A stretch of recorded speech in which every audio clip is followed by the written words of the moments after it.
आपल्याला कल्पना आहे की प्रधानमंत्री नरेंद्र मोदीजी यांनी किसान सन्मान योजना सुरू केली आणि आमच्या शेतकऱ्यांना 6,000 रुपये हे मोदीजींच्या वतीनं देण्यात येतात।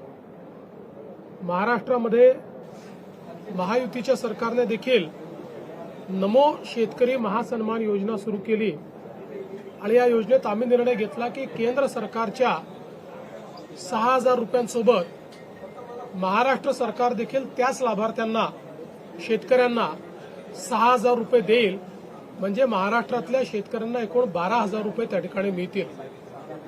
आपल्याला कल्पना आहे की या संदर्भात दर 4 महिन्यांनी आपण 2,000 रुपये त्या ठिकाणी त्यांच्या खात्यामध्ये देतो, 2,000 केंद्र सरकार देते, असं 3 हप्त्यांमध्ये आपण हे पैसे देत असतो।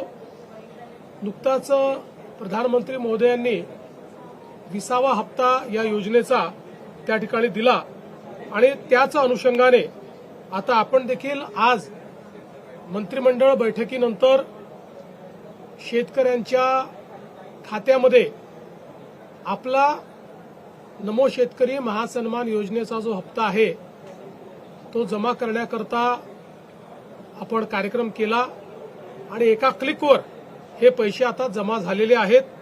जवळपास 91,65,156 एवढ्या शेतकऱ्यांच्या 91,65,156 शेतकऱ्यांच्या खात्यामध्ये जवळपास 1,892 कोटी आणि 61 लाख 1,892 कोटी आणि 61 लाख रुपये हे आपण आज जमा केलेले आहेत आणि मला विश्वास आहे की ही जी काही मदत आपण करतो त्याच्या पाठीमागचा आपला हेतू हा असतो की शेतीच्या कामामध्ये जे काही छोटे मोठे खर्च शेतकऱ्यांना येतात किंवा अनुषंगिक खर्च येतात त्याच्यामध्ये त्यांना मदत मिळाली पाहिजे।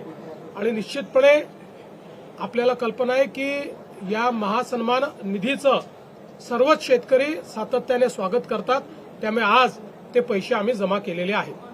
सर, विषय वेगळा आहे। सोलापूर जिल्ह्यामध्ये जो कलेक्टरचं प्रकरण आहे, कलेक्टरांचा आता अधिकृत अशी माहिती आली की जी अवैध वाळू त्याच्यावर डीवायएसपीने कारवाई केली आहे।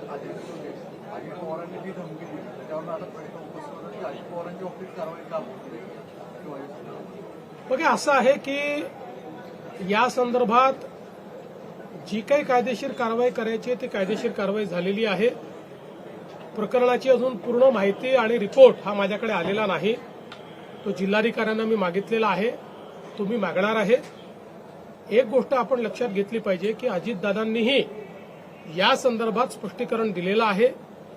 खूप वेळा समोरच्या बाजूला काय चाललं आहे याची आपल्याला कल्पना नसते। अनेक वेळा आमच्याकडे निवेदनं येतात, त्या निवेदनावर आम्ही कारवाई करा असं लिहितो, मात्र त्या निवेदनात सांगितलेली वस्तुस्थिती आणि प्रत्यक्षातली वस्तुस्थिती यात खूप अंतर असतं।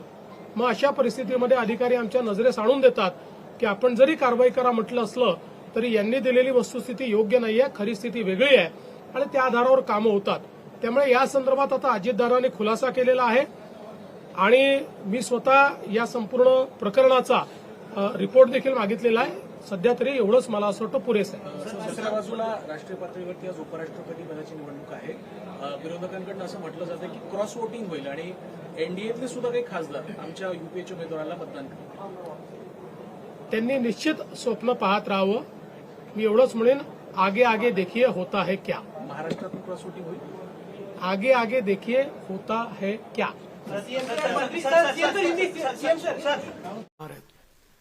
मोदीजींनी ज्यावेळेस किसान सन्मान योजना सुरू केली त्यावेळी काही लोकांनी टीका केली, पण आज शेतकऱ्याच्या अडीअडचणीच्या काळामध्ये या योजनेच्या माध्यमातून शेतकऱ्याच्या आणि छोट्या शेतकऱ्याच्या खात्यामध्ये जाणारा पैसा हा अडीअडचणीला त्याला कामाला येतो आणि मला या गोष्टीचा आनंद आहे की महाराष्ट्रामध्ये आपण त्यालाच अनुसरून नमो किसान सन्मान योजना सुरू केली आणि मोदीजींच्या 6,000 रुपयाबरोबर महाराष्ट्राचं सरकार देखील 6,000 रुपये देतं आणि लवकरच आपण हे 3,000 रुपये त्यात अजून वाढ करणार आहोत, म्हणजे वर्षाला 15,000 रुपये हे आमच्या शेतकऱ्यांच्या खात्यामध्ये या योजनेच्या माध्यमातून निश्चितपणे त्या ठिकाणी जातील. आज आपण काही शेतकऱ्यांचा सत्कार देखील केलेला आहे. मी त्यांचं मनापासून अभिनंदन करतो. पण मला या गोष्टीचं अतिशय मनापासून समाधान आहे की मागच्या काळात ज्यावेळेस मी मुख्यमंत्री झालो त्यावेळी एकूणच विदर्भ आणि मराठवाड्यातल्या शेतकऱ्याची परिस्थिती पाहता काही महत्त्वाचे निर्णय आपण त्या काळामध्ये घेतले. जलयुक्त शिवार सारखी योजना आणली. त्या योजनेच्या अंतर्गत जलसंधारणाचं काम केलं. बळीराजा जलसंजीवनी योजना केंद्र सरकारकडनं मंजूर करून आणली. 25,000 कोटी रुपये विदर्भातल्या अडकलेल्या प्रकल्पांवर आपण खर्च करून 89 प्रकल्प पूर्ण केले. आणि त्याचसोबत स्वर्गीय नानाजी देशमुख कृषी संजीवनी योजना आपण आणली, ज्या योजनेमध्ये पहिल्या टप्प्यामध्ये आपण पश्चिम विदर्भ आणि मराठवाडा कव्हर केला होता आणि आता दुसऱ्या टप्प्यामध्ये पूर्व विदर्भ संपूर्ण विदर्भ आणि मराठवाडा आपण कव्हर करतो आहोत.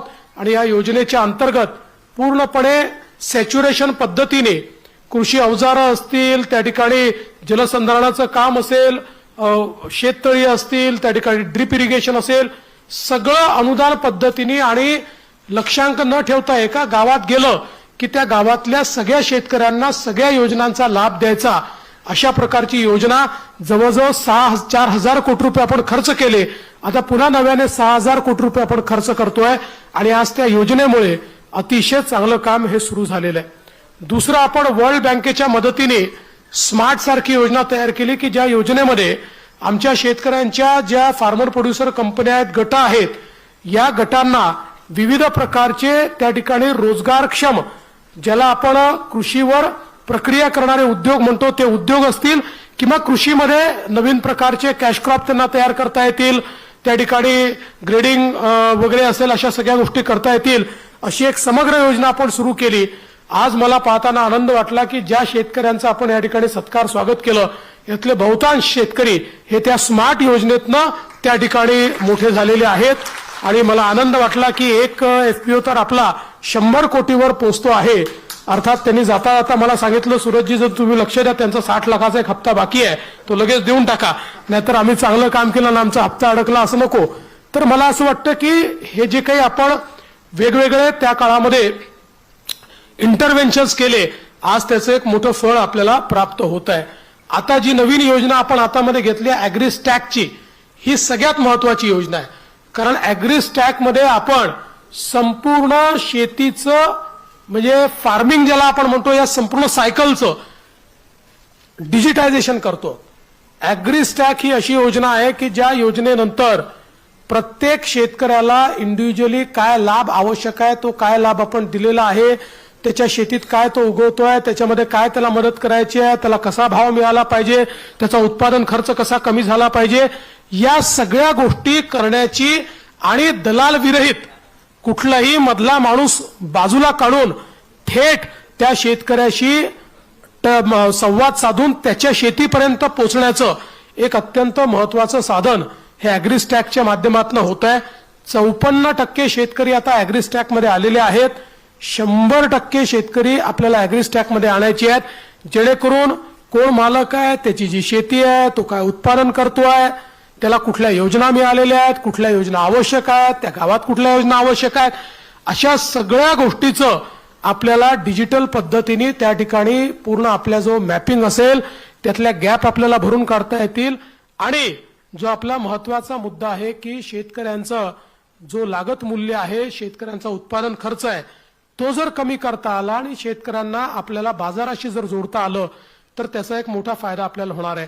आपल्याला कल्पना आहे की ज्या आपल्या गावातल्या ज्या सगळ्या सोसायट्या आहेत, मल्टीपर्पज सोसायटी आहेत, विविध कार्यकारी सोसायटी आहेत, यांचं 100% डिजिटायझेशन करणं आपण सुरू केलेलं आहे.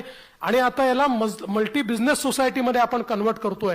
आपले देशाचे नवीन सहकारिता मंत्री अमित शाह साहेबांनी 13 प्रकारचे नवीन बिझनेसेस, म्हणजे ज्याच्यामध्ये अगदी जो आपला पारंपरिक त्या ठिकाणी भांडारण करण्याकरता गोदामापासनं तर वेगवेगळ्या प्रकारचे 13 उद्योग हे आमच्या विविध कार्यकारी सोसायटी करता त्या ठिकाणी नेमून दिलेले आहेत, ज्यातनं गावातली सोसायटी देखील आपल्याला अधिक मजबूत कशी करता येईल हा प्रयत्न आपण त्या माध्यमातून निश्चितपणे या ठिकाणी करतो आहोत. त्यामुळे एकूणच या कृषीच्या क्षेत्रामध्ये मोठ्या प्रमाणात आपण काम सुरू केलेलं आहे. आपल्याला कल्पना आहे मागच्या काळामध्ये आपण शेतकऱ्यांना वीज बिल माफ केलेलं आहे. पुढचे 5 वर्ष शेतकऱ्यांकडनं वीज बिल घ्यायचं नाही असा निर्णय आपण त्या ठिकाणी घेतलेला आहे. आणि आता जो शेतकरी नव्याने कनेक्शन मागेल त्याला सोलर पंपाची योजना आपण आणलेली आहे. सोलर पंप त्या ठिकाणी नोंद केलं आणि फक्त आपण शेतकऱ्याकडनं 10% पैसे घेतोय आणि अनुसूचित जाती अनुसूचित जमातीचा शेतकरी असेल 5% पैसे घेतोय. बाकी सगळं अनुदान हे केंद्र सरकार आणि राज्य सरकार मिळून आम्ही त्या ठिकाणी देतो आहोत. आणि शेतकऱ्यांना त्यांनी मागितल्यानंतर 1 महिना 1.25 महिन्याच्या आत त्याच्या शेतीमध्ये अशा प्रकारचा पंप आपण बसवून देतो आहोत. आणि मला सांगताना आनंद वाटतो की ही योजना जेव्हा 2002-4 साली वगैरे सुरू झाली असेल तेव्हापासनं तर मागील वर्षापर्यंत आपण 2.25 लाख पंप लावले होते आणि मागील 1 वर्षामध्ये आपण 2 लाख पंप लावलेले आहेत. म्हणजे ज्या गतीनं आपण चाललेलो आहे अतिशय मोठ्या गतीनं कोणीही मागितलं की आपण लगेच त्या ठिकाणी सोलर पंप लावतो. पुढचे 25 वर्ष त्याला त्या ठिकाणी विजेच्या बिलाची चिंता नाही आणि पहिले 5 वर्ष त्या पंपाची देखरेख आमच्याकडे, पंप चोरीला गेला त्याचा इन्शुरन्स आमच्याकडे, कुठल्याही प्रकारची अडचण आली तर त्या अडचणीची वर मात करणं आमच्याकडे. अशा प्रकारची ही योजना आपण या ठिकाणी सुरू केलेली आहे.